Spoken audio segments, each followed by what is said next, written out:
पुरानी रानी और रहस्यमयी खजाना। बहुत समय पहले की बात है।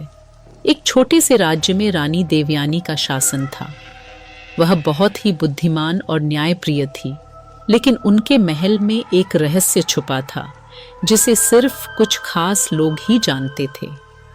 राजमहल के तहखाने में एक गुप्त कक्ष था जिसके बारे में कहा जाता था कि वहां अपार खजाना छुपा हुआ है, परंतु उस खजाने तक कोई नहीं पहुंच सकता था क्योंकि उसे रहस्यमयी पहेलियों और जादुई शक्तियों से सुरक्षित रखा गया था।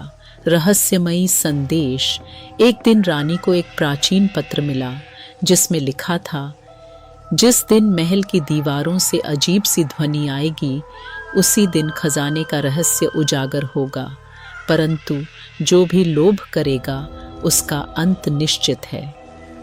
रानी देवयानी ने इस पत्र को गुप्त रूप से पढ़ा और इसे अपनी खास दासी मालिनी के साथ साझा किया, लेकिन मालिनी का मन खजाने की लालसा में डगमगा गया।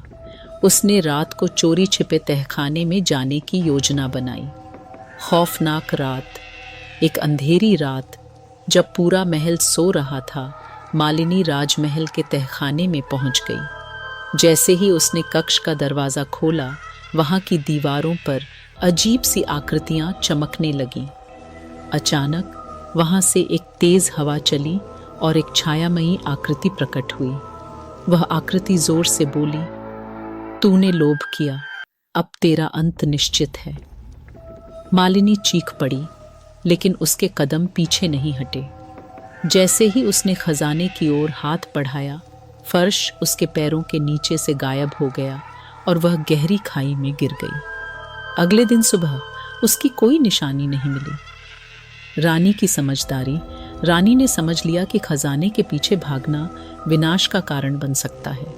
उन्होंने आदेश दिया कि तहखाने को हमेशा के लिए बंद कर दिया जाए। कुछ वर्षों बाद जब रानी बूढ़ी हो गई तो उन्होंने अपने उत्तराधिकारी को वह पत्र सौंप दिया और कहा, सच्चा धन सोना चांदी नहीं बल्कि न्याय और सत्य है।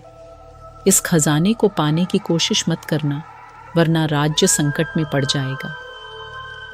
इसके बाद वह खजाना हमेशा के लिए एक अनसुलझा रहस्य बनकर रह गया।